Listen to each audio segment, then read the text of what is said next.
Parkcast, the UK's original theme park podcast. Welcome back to Parkcast, park fans. We are a podcast for theme park fans. We absolutely love talking about theme parks, and we're here every week doing just that. I'm Bex. I'm joined by Kev and Kip, and this is part 2 of our interview with Francis Jackson.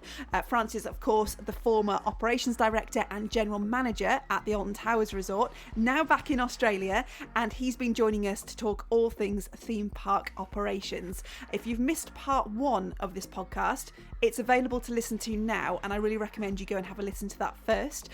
We've talked about ride downtime, winter strips, answered some of our questions about theme park operations as well. We're going to jump right back in. At the end of the first episode, we were talking about staffing and how that impacted theme parks' ability to operate. So I asked him if it was a challenge to retain staff in the theme park industry.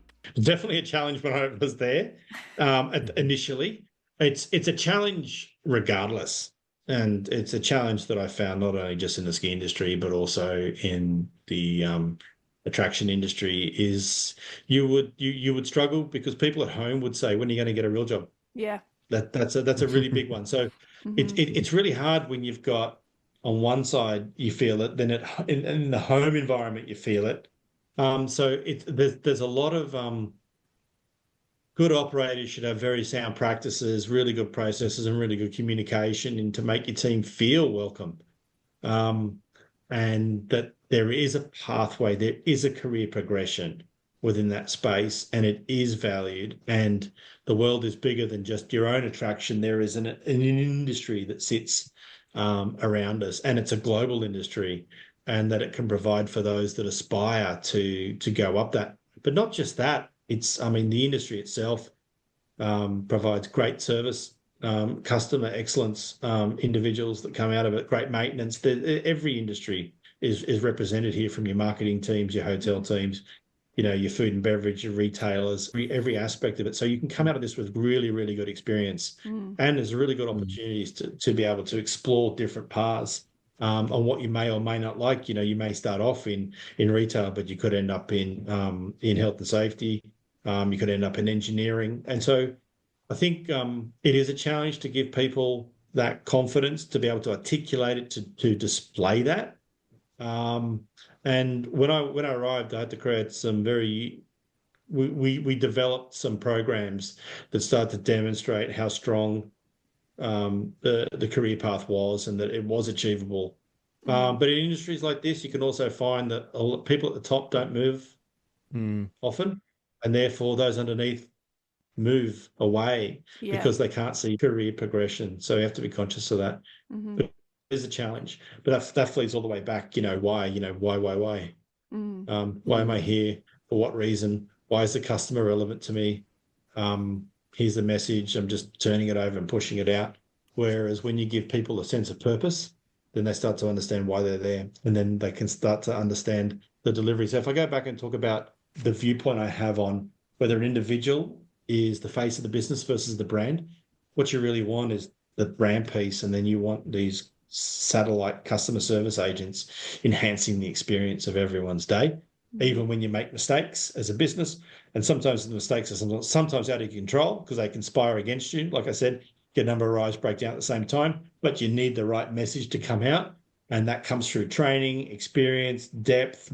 And if the teams are young, when I say young, not so much in age, but if they're young in terms of experience, you find that the business defaults to the lowest common denominator, like we all do in a stressful environment. We revert to our worst type.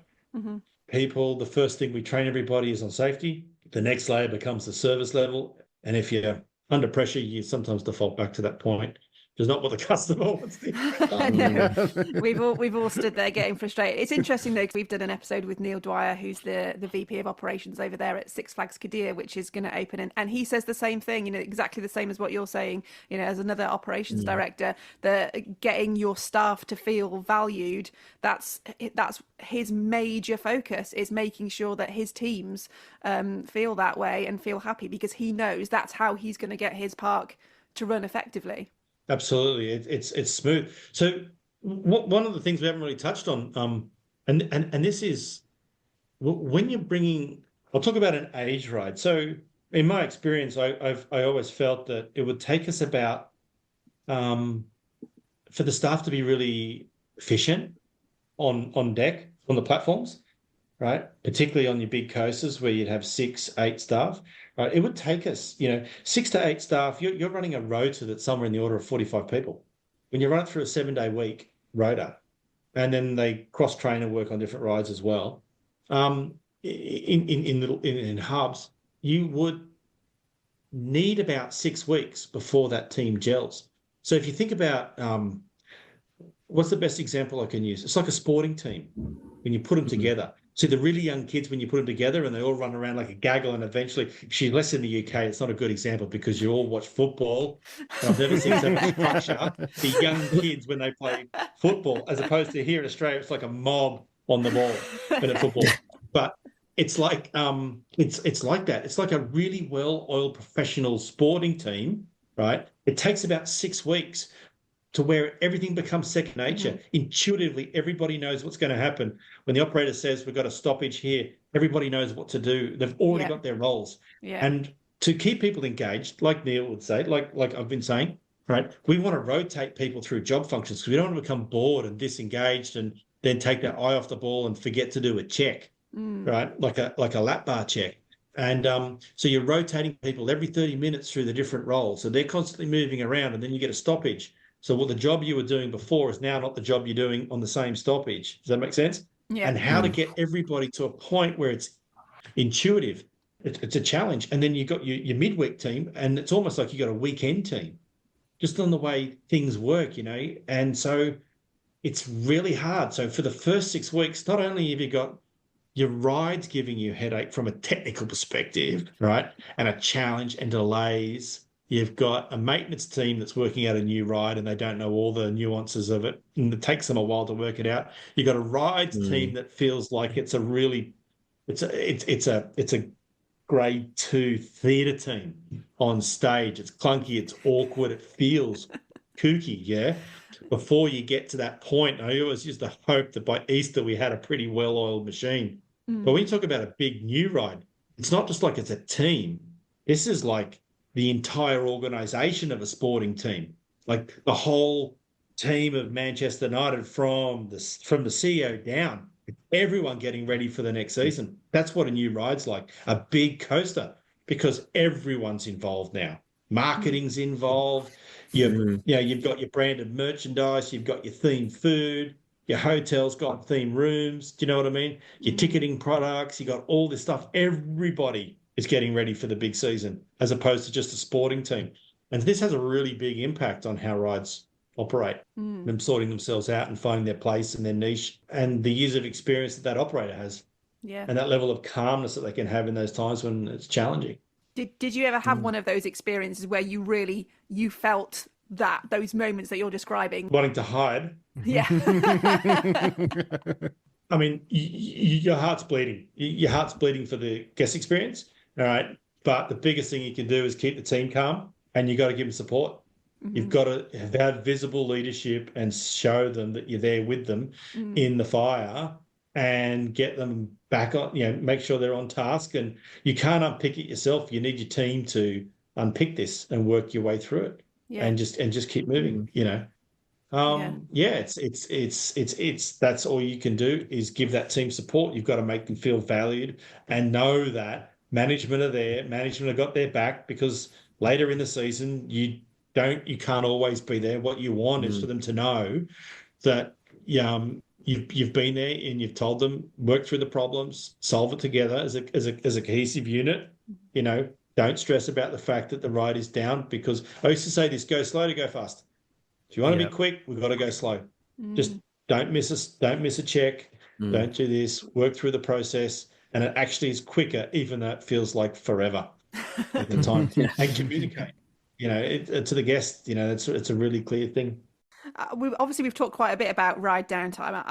I want to touch on something else shortly, but just before we do that, one of the things that I got told, and I'd like you to maybe confirm or deny this, is that rides are getting more downtime now because they are more complex. But even from Nemesis to Wicker Man, say, Is Wicker Man any more complex in terms of ride sensors and stuff like that than Nemesis? That's specifically to the Alton rides and those two you mentioned. It's interesting. I would have said there's probably a bit more going on the Wicker Man. You've got the Wicker Man himself. You've got the various effects and the animatronics that exist in that space. You've got the pre-show and all the pieces that are going on into that. You've got the timing with that, and then into the ride. And I think that one's probably got and the timings that with the ride craft. That one's probably got more on it than I would say that Nemi does. Although Nemi would have had a complete system upgrade and therefore sensor upgrade and everything like that, and it had new trains, so all of its procs and limit switches would have been done at the same time. I think one of the ones that you look at where you want to draw a really strong contrast would be against, say, Alton Manor at Alton. You look at that ride, that's probably where you're talking. I mean, indoor dark ride is heavy, right, on an aged ride, but new immersive theming and lighting effects, all the special effects that are associated with that. There's a real balance in a business, and I talked about before with an aeroplane. An aeroplane makes a decision to take off. They go through the maintenance checklist and they go, right, we can afford to take off with 3 toilets not working. All right, and they make that call, and we can afford to take off with this not working and that not working. All right. Indoor rides, you do the same sort of thing. You go, we can afford to operate today, but without that stuff working. All right. But there'll be some key features where you go, we can't open today because of that. So there's nothing wrong with a ride.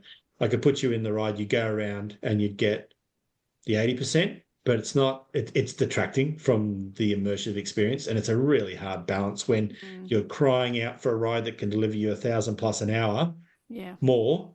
And your park's full and you've got other rides and you go, my God, there's nothing wrong with a ride, but it's the experience is going to be diminished significantly, and it's holding true to your values as a business, of what you stand for, what it is you're trying to do.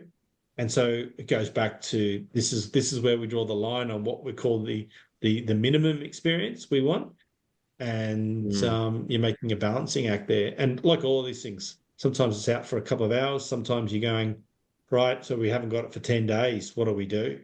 Do we forge ahead? And that goes back to your critical spares, and that goes back to your design before the ride even starts. Are you carrying all the parts? Have you got everything there?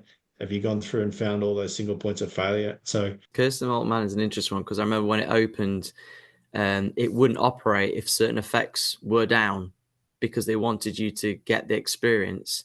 But recently we've noticed there's fantastic. I mean, recently we've seen a lot of effects go down, and it has carried on running despite certain things going down. And I think as enthusiasts we get picked on for caring too much, but it's like you say, it kind of does diminish the experience you get if a lot of effects are down and it's still going. In a balancing act, you're probably staring at that versus the entire attraction, and you're going, if I've got something else that's down or more, and this one works, and it's a balancing act between what do you give versus where do you hold the line, and how do you manage your values, and all of this comes back down to those strategic factors. What are you carrying in spare parts? Who's trained?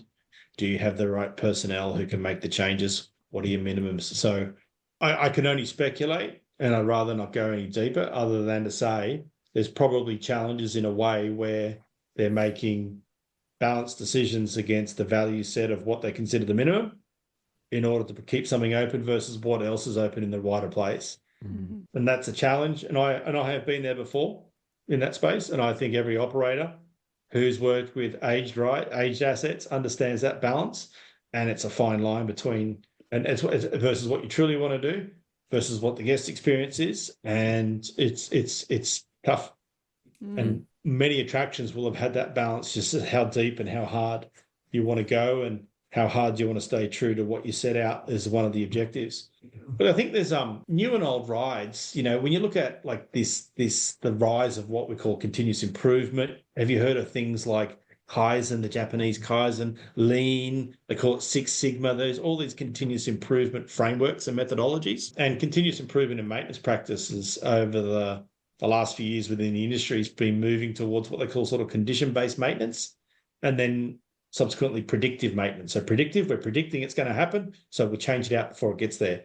So condition-based maintenance, okay? It's really hard if you've got an electric motor, and when that first one on the ride, if you don't have the measurement about what its maximums are, what it can do, what its outputs are, what its resistance is, when you're trying to do condition-based maintenance, what it does is it tells you that if that was the baseline and it's now dropped to here, the likelihood is that that motor will stop at some point, and therefore you can change that out before it happens, okay? But if you don't have that baseline, it's very hard to sort of predict when it's going to happen in order to change it out before it happens, all right? And that helps with your budgets and managing that. So it basically, once you get into that space, you can start to set schedules that say, look, we'll rebuild this every 500 hours, right? Instead of getting to 700 hours and discovering it fails. And then it's like the failure means you can't even get replacement parts. But if you can rebuild it every 500, you can get things done. And parks are starting to increasingly use, this is aged parks as opposed to brand new, but even new ones come with this stuff now more.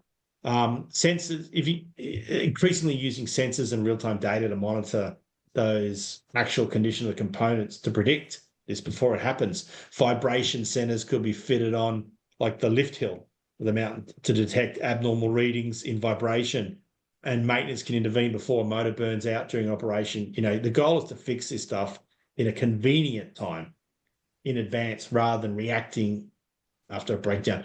And if an attraction slides into reactive maintenance, right, it's incredibly hard to climb back out of that hole. It's very easy to get there, really hard to get back out. And so this shift everyone's trying to climb into, should be trying to climb into, just improves your reliability and availability. And that helps. So I think when you see parks in general with challenging downtime, you're looking at a space where it's probably more reactive than it is planned, and they either are or are not, but trying to climb out of that space. And it's just not an overnight switch. This is quite a journey. It's an educational journey too, and it requires a really strategic plan to balance out the old and the new. And you've got to perform. You still got to perform your mandatory inspections, your preventive maintenance, often by law or by the manufacturer, while adding in or integrating sensor data and predictive analytics into your workflow streams within all your software systems and your part systems. The payoff is huge if you can get there. But you've got to have, it's a strategic decision and it's a philosophy in how you go about approaching it. So it's not just something the technical team does. It's how a business thinks and operates and wants to strive. I think new parks would be great. Aged parks come with real challenges. And I had the same challenge in ski with old rides, old lifts. So there was nothing different at Alton that I hadn't experienced in ski. Those were still the same challenges, just with different equipment. Yeah, you wouldn't think it would be similar, but clearly it is. Same thing. This is something we've talked about a lot. Apart from downtime, staggered openings are something we're seeing more and more in the UK. Is there a good operational reason for a staggered opening, or is it purely a cost thing? I'll tell you what staggered opening does do, all right? And you can probably work it out from there, okay? When you look at the way in which visitors come into a park, if you're, and I'll pick a number for the sake of picking a number here today, all right? Because I will never divulge actual numbers. Let's say your park's maximum visitation was 8,000 a day, okay? And you open at 10 o'clock, right? And you're going to be full that day, and you've sold 8,000 tickets. 8,000 people don't come through the gate at 10:01. So it takes, that's a design of your security, bag check, and turnstile procedure.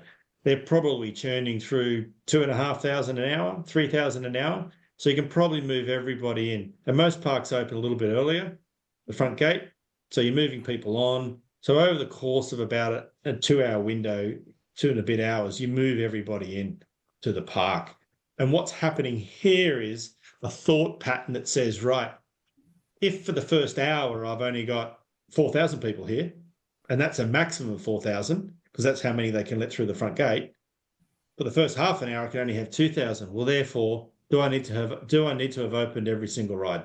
That's the basics, all right? That's just really simple. And if you drew a curve on a map, you would go, right, here it goes up to maximum, and at 12 o'clock, 11:30, quarter to 12, everyone's on the park, and that holds true. And then at 1 o'clock, you start to see tail end Charlies, those that come for a second day, right? Those, 2 or 3 o'clock, depending on what your closing time is. Say you got a 6 o'clock, 7 o'clock closing time, you're probably running pretty full. I wish. Yeah, we wish. So what happens is the mindset says, well, I'll pinch that because not every ride's going to be full. I'm going to be sending trains with empty seats, right? And you don't go, well, we'll just add another train on, because to add another train on 11 o'clock, right, you got to pull your maintenance team off whatever they're doing, right? And then they've got to go put a train on. The train takes like 30 minutes, 25 minutes to put a new train on, put it through its cycles, restart it all, sign off the book, and away you go. So maintenance wants to know what you're putting on at the start of the day before you get there. Bang, you throw everything on. All right, and away you go. So to do that, what you're saying is, okay, for the first hour, let's open 75% of the park. Everyone can go and do that. But what it's doing, okay, is it's robbing you of your rides that you can achieve in a single day. So the industry measures, we measure things like how many rides the guest got per day, rides per head. How many rides did the guest get? All right. There's no secret in that. That's a pretty standard metric used in the attraction industry. All right. Planes use it. Passenger load frequency is in airlines. And so what you got is you've got people queuing. So if you had, in a theoretical world, if you said, right, let's open 50% of the rides, 4,000 people in the first hour, everyone's still queuing with a 40-minute queue. And then when you get to 8,000, you got all the rides open. Well, you still got your 40-minute queue, if that's what 40-minute queues mean. When you got 8 full park, 40-minute queues, you wish, et cetera, et cetera. So what happens, all right, is you've been robbed, and it's the wrong word. You are denied your ability to go bang, bang, bang, bang. And in that first hour, poach 4 rides because they're effectively empty or 10-minute queues. And when you look at the total sum of your rides for the day, what happens is you are 3 rides less than what you would have had because you had to queue when does that make sense? You've queued for a longer period of time on the less rides. Now, depending on which rides have been taken out, et cetera, for that period of time. So that's ultimately what happens is your rides per head goes down. So there is inevitably a savings in cost that comes because you haven't had to start that.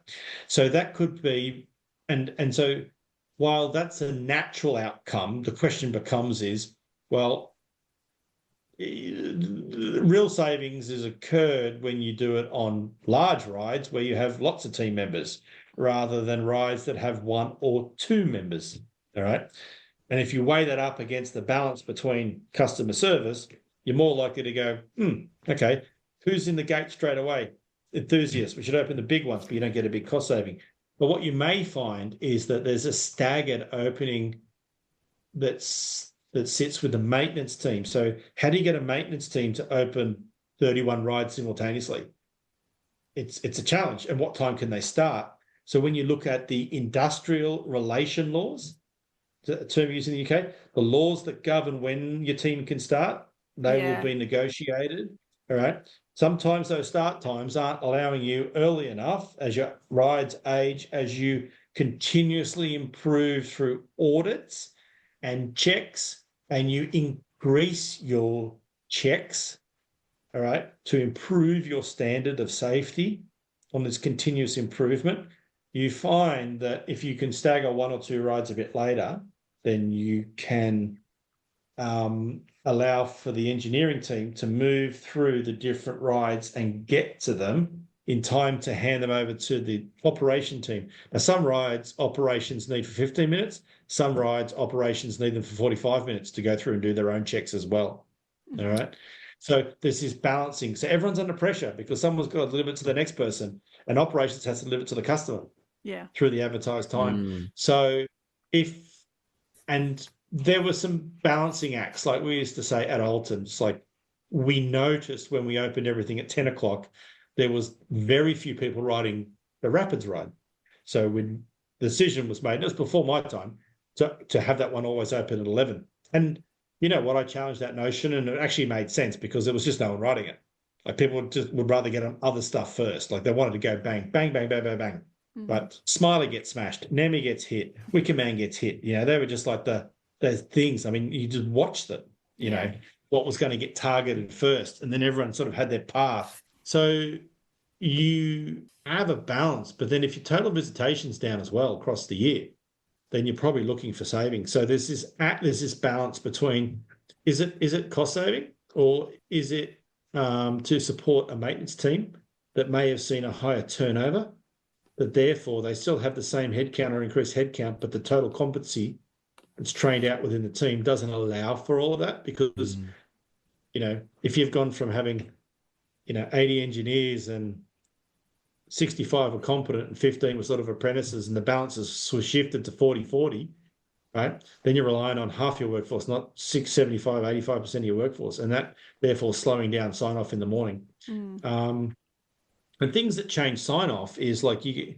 know, in the old hat days, you know, a competent engineer would sign off a ride and then keep going. Nowadays, we want two people to sign it off. We want someone to check that when he's signing it off. When someone measures the thickness of the brake fin, we want someone to double check that measurement was correct as well. But yeah, I think there'll be underlying. I can't speak for any site because I don't know everybody's site currently.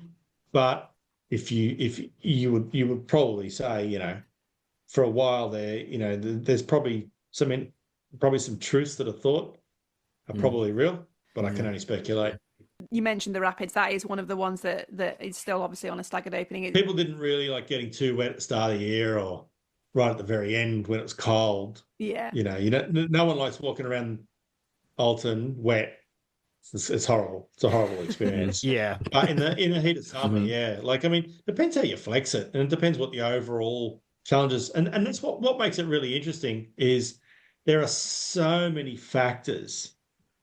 Right, there are so many factors that go into these decisions that you make, whether they're reactive and in the moment, whether they're just for a short period of time, or whether they're for the whole season that they're baked in.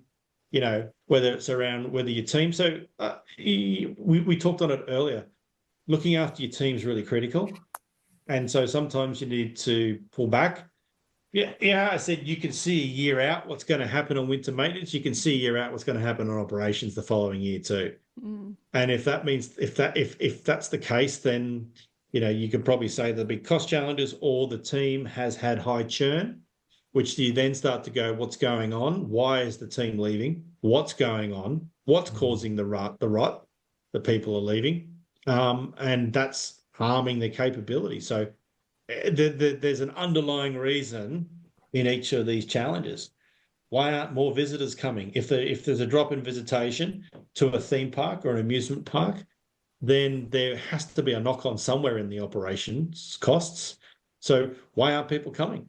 That comes back down to your leadership and your strategic plan.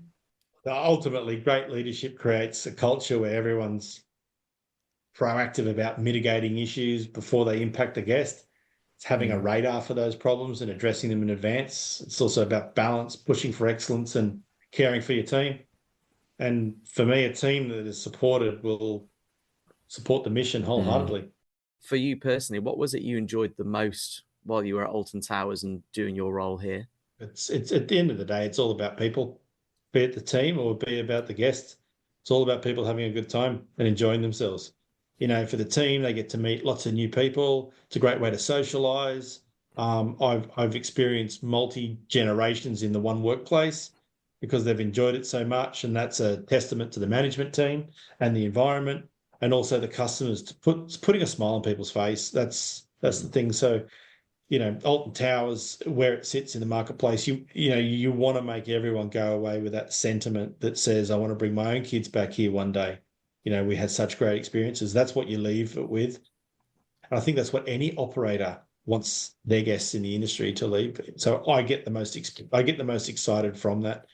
I came from a teaching and a coaching background within the ski industry, and I've always enjoyed the fact that I've been able to give knowledge that makes people have a better experience, and that's what we're doing anywhere essentially, is where we want people to have a great and memorable experience. Everyone does, and it's good for the industry because that's what we're in. We're entertainers. Yeah. And we want people to have a great time. That's what they're paying to come and become immersed into that. I get really excited by that, even though I seem to, as my managing director would say, "We got any good news for me?" We enjoyed the challenge and the hardship because it means people end up with a great outcome, and that's why we do it. And the further you move to the top, the more the challenges you're dealing with, and that's what you bring to the table, is the ability to find solutions and solve it through leadership, and strategic planning. Is how you stay ahead and on top. It's always a challenge. Always knowing that your rides are 1 year older every year. Yeah. Giving you that extra headache. I don't think we ever really get to hear this side of it. I think we arrive at a theme park and we look at the what's open and we go, oh well, that's down, and I suppose we never really hear that there are probably reasons, like you've explained, Francis, behind all of these things that go on, not just Alton Towers. I'm also very aware, like, Disney are in that position where they have an army of people overnight that do all these things so that when magic hours hits the next morning, everything's pretty much all probably set up, ready to go, or, that we don't have that in the UK. And so you've got more of that challenge, and it's really fascinating. I've certainly found it very interesting listening to that side of it. Yeah, it's both an art and a science. It's the art of choreography and human management, science of engineering and logistics. But it takes strong leadership, careful planning, constant vigilance, and a whole lot of teamwork and dedication to deliver safe, fun rides day in, day out. And for the guests, understanding just a fraction of this can deepen appreciation, but that doesn't mean guests shouldn't expect excellence. And I think that's something we should all expect from whoever we're going to see, whatever attraction we're going to visit. It's great that you know about it, but really, if we're charging for it, then you should expect excellence. I think that's what we push for as well. We often say on here, we don't think we're being unfair. We want people to go and have great days at theme parks. We all love theme parks. It's why we indulge in this hobby and this passion. And we want other people to experience it as well. And we don't want people to go to a theme park and come back and say, I had a rubbish day there. So when we, call out these things or question these things or challenge these things, it's just so that people are aware and they can go in with open eyes, or hopefully that, that parks don't get complacent and just think, well, people will tolerate lower standards. So I think, Kip, you said before, death by 1,000 cuts. Everything slowly gets worse, and we don't quite realise we're the lobster being boiled in the water. Exactly. And then before you know it, the park isn't operating anywhere near like at its best. Yeah, I think it's it is interesting. It does really feel like at the moment we're just kind of tolerating a lot and having to accept, well, that's just how it is now. And I think it's really sort of upsetting as enthusiasts that have been enthusiasts for as long as we have been, to sort of see this rather rapid decline. It's just sort of, it really feels like the experience a lot of us have had in Merlin parks, especially in sort of like the recent years. It just feels like it's taken a bit of a nosedive, and it's quite depressing. And I'm looking at my annual pass thinking, do I want to pay for this now? I don't really know if I want to. I'm going there and not having the days out like I used to, and it's so sad. And I'm someone who loves these places and will be vocal and support them. And you think the sort of Joe public who just goes there once a year, they'll have a terrible time and they won't go back. And that's just so sad. I'm sorry to hear that's happening, if that's how it is happening. So, I mean, what I've covered today is not just unique, I think, to the UK. I think many attractions. I envy the size of Disney and Universal. There seems to be critical mass when you get that big. But yeah, there are challenges that face the whole industry, both amusement parks and theme parks. And I hope I've given you some insight into that today. Yeah. Absolutely. Yeah, you definitely have. You just mentioned Universal. Obviously, we've had the news very recently confirmed that we are getting a Universal in the UK. Does that excite you, just as someone working in the industry? Oh, I think it's fantastic for everyone. And I'll have to say this for my old employer, Merlin. I'm sure that will be tough news to hear. But as they say, competition makes it better. So it'll be interesting to see how Merlin will step up to the plate and take that one head on. It'd be great for every enthusiast and family in the UK. That gives them another choice and more experience. And look, that brings more people into the UK to experience Universal. One would expect to see a spill of enthusiasts heading off to Alton Towers and to Thorpe Park and to Chessington to experience the most Merlin attractions, because it's a long way to go. So you could imagine it becomes a round trip. So it'll definitely, it should drive up the guest experience. Yeah. I know we are all really excited about it. I've got two very quick final questions for you. One of which, can you confirm or deny you're the voice of the Congo River Rapids? Deny. Are you sure? It's not the first time I've heard that question. Wasn't expecting that either. I'm just convinced. Every time I walk past, I'm like, did Francis Jackson record this before he left? Unless they've taken a soundbite and put it through an AI machine and spat me out. Who knows? Who knows? Can you just say, please remain seated, and then I can actually match it up and see how similar it is. Before you go as well, I've got to ask you this. Just gotta ride it. This is a part of the podcast called Just Gotta Ride It, where every time we have a guest on the podcast, we ask them to let us know if you could only save one roller coaster in the whole world, if everything else was going to get destroyed, which one would you save? And what are your reasons for saving it? Which one's really special to you? And it can be from any park, anywhere in the world. I'm gonna stay true to home. Smiler. Oh, really? Smiler. And you probably weren't expecting that one. I was not expecting I was expecting you to come out with some Australian hidden gem that we hadn't heard about. No, there's nothing like it. I think it sucks you in. It absolutely takes you to the limit, and it gives you a momentary pause, and then it throws you back into it again. I liken it to a ball of steel wool. I've not seen a coaster that's got such a long track in such a small confined area with so much elevation. It's a dynamite pocket rocket, and I really like it for just the surprise that it gives anybody who's done it, and the fact that it still gives you a great thrill every time you ride it. Yeah, I have to agree. So it's an engineering masterpiece, I think. Just getting all that stuff in that tiny space and all those inversions, and it's sort of so constant when you're going, like you say, you get the break with the second lift hill, but then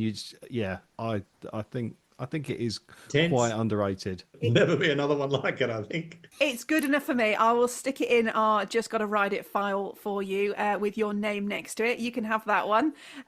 Francis, I know we've said, it's been amazing chatting to you today, but honestly, thank you so much for giving us your time. I know you're a very busy man, and I know it's probably time for your dinner in Australia. So I don't want to keep you any longer, but it's really been fascinating. And I hope anyone who's listening has learned something today, and we all have an appreciation of what's going on behind the scenes whenever we are going into a theme park. Kev, Kip, Rebecca, fantastic. Thank you. Thank you so much. It's been brilliant. Thank you, Francis. Really appreciate it. It's been great. If you have enjoyed today's episode, please do leave us a little review and let us know what you thought, and if it's made you question anything or change your mind on anything. And if you subscribe to us, you'll get a notification every time we release a new episode as well.